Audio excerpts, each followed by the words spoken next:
Hi friends, എല്ലാവർക്കും നമസ്കാരം. ഇന്ന് നമ്മൾ ഉണ്ടാക്കാൻ പോകുന്നത് ഉരുളക്കിഴങ്ങ് ഉപയോഗിച്ച് ഉണ്ടാക്കിയെടുക്കാവുന്ന നല്ല ഒന്നാന്തരം ഒരു മെഴുക്ക് പുരട്ടിയാണ്. ഊണിനോടെ കഴിക്കാനായിട്ട് അടിപൊളി ടേസ്റ്റ് തന്നെയാണ് ഈ ഉരുളക്കിഴങ്ങ് മെഴുക്ക് പുരട്ടി. അതേപോലെ ഇത് ഉണ്ടാക്കിയെടുക്കാനായിട്ട് അധികം സമയമൊന്നും വേണ്ട, വളരെ എളുപ്പത്തിൽ തന്നെ നിങ്ങൾക്ക് ഉണ്ടാക്കിയെടുക്കാം. അപ്പോൾ നല്ല ടേസ്റ്റ് ആയിട്ടുള്ള ഈ ഉരുളക്കിഴങ്ങ് മെഴുക്ക് പുരട്ടി ഒന്ന് ഉണ്ടാക്കിയതിന് ശേഷം നിങ്ങളുടെ ഫീഡ്ബാക്കൊക്കെ ഒന്ന് അറിയിക്കുക. വീഡിയോയിലേക്ക് പോകുന്നതിന് മുമ്പായിട്ട് ഞങ്ങളുടെ ഈ ചാനൽ നിങ്ങൾ ആദ്യം തന്നെ കാണണമെങ്കിൽ മറക്കാതെ ഒന്ന് സബ്സ്ക്രൈബ് ചെയ്യണേ. അതേപോലെ തൊട്ടടുത്തുള്ള ബെല്ലൈക്കനും കൂടി എനേബിൾ ചെയ്ത് കഴിഞ്ഞാൽ ഞങ്ങൾ ഡെയിലി ഇടുന്ന ഓരോ വീഡിയോയും നിങ്ങൾക്ക് നോട്ടിഫിക്കേഷൻ വരുന്നതാണ്. അപ്പോൾ നമുക്ക് നേരെ വീഡിയോയിലേക്ക് പോയാലോ. ഇതിനായിട്ട് ഞാൻ ഒരു പാത്രം സ്റ്റൗവിൽ വെച്ചിട്ടുണ്ട്. അത് ചൂടായി വരുന്ന സമയത്ത് ഇതിലേക്ക് നമുക്ക് അല്പം വെളിച്ചെണ്ണ ഒഴിച്ചു കൊടുക്കാം. ഏകദേശം 2 ടേബിൾ സ്പൂണെങ്കിലും വെളിച്ചെണ്ണ ഒഴിക്കണം. വെളിച്ചെണ്ണ ചൂടായി വരുന്ന സമയത്ത് ഇതിലേക്ക് 1/2 ടീസ്പൂൺ കടുക് ഇട്ട് കൊടുക്കാം.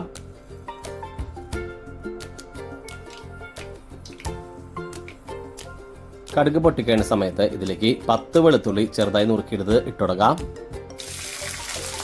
ഇതുകൂടാതെ സ്ലൈസായി നുറുക്കിയെടുത്ത 15 ചെറിയുള്ളി, 2 തണ്ട് കറിവേപ്പില, ആവശ്യത്തിന് ഉപ്പും കൂടി ചേർത്ത് നന്നായിട്ടൊന്ന് വഴറ്റിയെടുക്കാം. ഈ സമയത്ത് സ്റ്റവിന്റെ ഫ്ലെയിം ഒരു ലോ ടു മീഡിയം ഫ്ലെയിമിൽ വെക്കുക. അപ്പോൾ നമ്മൾ ചേർത്ത് കൊടുത്ത ചെറിയുള്ളിയുടെ പച്ചമണക്ക് മാറി അത്യാവശ്യത്തിന് വഴണ്ടൊക്കെ വന്നിട്ടുണ്ട്. ഈ സമയത്ത് ഇതിലേക്ക് 1/4 ടീസ്പൂൺ അളവിൽ മഞ്ഞൾപ്പൊടി ചേർത്ത് കൊടുക്കാം. 2 ടീസ്പൂൺ സാധാരണ എരിവുള്ള മുളക് പൊടി. ഇനി നമുക്ക് പൊടികളുടെ പച്ചമണക്ക് മാറി നന്നായിട്ട് മൂത്ത് കിട്ടുന്നവരെ ഒന്ന് മിക്സ് ചെയ്ത് കൊടുക്കാം. അപ്പോൾ നമ്മുടെ പൊടികളുടെ പച്ചമണക്ക് മാറി നന്നായിട്ട് മൂത്ത് വന്നിട്ടുണ്ട്. ഈ സമയത്ത് ഇതിലേക്ക് ക്ലീൻ ചെയ്ത് കട്ട് ചെയ്തെടുത്ത പൊട്ടറ്റോ ചേർത്ത് കൊടുക്കാം. ഞാനിവിടെ ഏകദേശം 2 കപ്പ് അളവിൽ പൊട്ടറ്റോ എടുത്തിട്ടുണ്ട്. ഇനി നമുക്ക് നന്നായിട്ടൊന്ന് മിക്സ് ചെയ്യാം. അപ്പോൾ നമ്മുടെ പൊട്ടറ്റൊക്കെ നന്നായിട്ട് മിക്സ് ചെയ്തെടുത്തിട്ടുണ്ട്. ഇനി ഇത് വേവാനായിട്ട് മീഡിയം ഫ്ലെയിമിൽ അടച്ചു വെച്ചൊന്ന് കുക്ക് ചെയ്യാം. കുക്ക് ചെയ്യേണ്ട ഇടയ്ക്കായിട്ട് 2-3 പ്രാവശ്യം തുറന്നു കൊടുത്ത് ഇളക്കി കൊടുക്കാനായിട്ട് ആരും മറക്കരുത്. അപ്പോൾ നമ്മുടെ പൊട്ടറ്റൊക്കെ അത്യാവശ്യത്തിന് വെന്തൊക്കെ വന്നിട്ടുണ്ട്. നമുക്കൊന്ന് തുറന്നു നോക്കാം.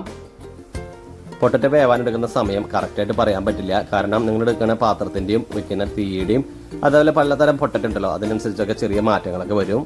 അപ്പോൾ ഇത് കുക്ക് ചെയ്യുന്ന സമയത്ത് 2-3 പ്രാവശ്യം ഒന്ന് തുറന്നെടുത്ത് ഇളക്കി കൊടുക്കണം. ആ സമയം ഉണ്ടല്ലോ, ആ സമയത്ത് നിങ്ങൾ ചെക്ക് ചെയ്ത് നോക്കുക ഇത് വെന്തിട്ടുണ്ടോ ഇല്ല എന്നുള്ളത്.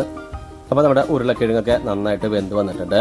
നമ്മുടെ മെഴുക്ക് പുരട്ടി റെഡി ആയി കഴിഞ്ഞു. നമുക്കിനി ഇതൊരു സെർവിംഗ് ഡിഷിലോട്ട് പാർത്താം. വളരെ ഈസി ആയിട്ട് ഉണ്ടാക്കിയെടുക്കാവുന്ന നല്ല ടേസ്റ്റ് ആയിട്ടുള്ള ഉരുളക്കിഴങ്ങ് മെഴുക്ക് പുരട്ടി ഇവിടെ റെഡി ആയിട്ടുണ്ട്. എല്ലാവരും ഒന്ന് ട്രൈ ചെയ്ത് നോക്കുക. വളരെ എളുപ്പത്തിൽ തന്നെ നിങ്ങൾക്ക് ഉണ്ടാക്കിയെടുക്കാം. അതുപോലെ ഇത് ഉണ്ടാക്കിയെടുക്കാനായിട്ട് അധികം സമയമൊന്നും വേണ്ട. ഊണിൻ്റെ കൂടെ അടിപൊളി ഒരു കോംബോ തന്നെയാണ്. ബാച്ചിലേഴ്സ് ആയിട്ട് പുറത്ത് നിൽക്കുന്ന ആളുകളൊക്കെ എന്തായാലും ട്രൈ ചെയ്ത് നോക്കുക. വളരെ എളുപ്പത്തിൽ ഉണ്ടാക്കിയെടുക്കാവുന്ന ഒരു റെസിപ്പി തന്നെയാണിത്.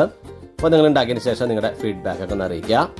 ഞങ്ങളുടെ ഈ വീഡിയോ ഇഷ്ടമായി ലൈക്ക് ചെയ്യുക, ഷെയർ ചെയ്യുക. ഒപ്പം ഞങ്ങളുടെ ചാനലൊന്ന് മറക്കാതെ സബ്സ്ക്രൈബ് ചെയ്യുക. ജയ റെസിപ്പിയുടെ മറ്റൊരു അടിപൊളി വിഭവമായി ഇനി വരുന്നത് വരെ എല്ലാവർക്കും ബൈ.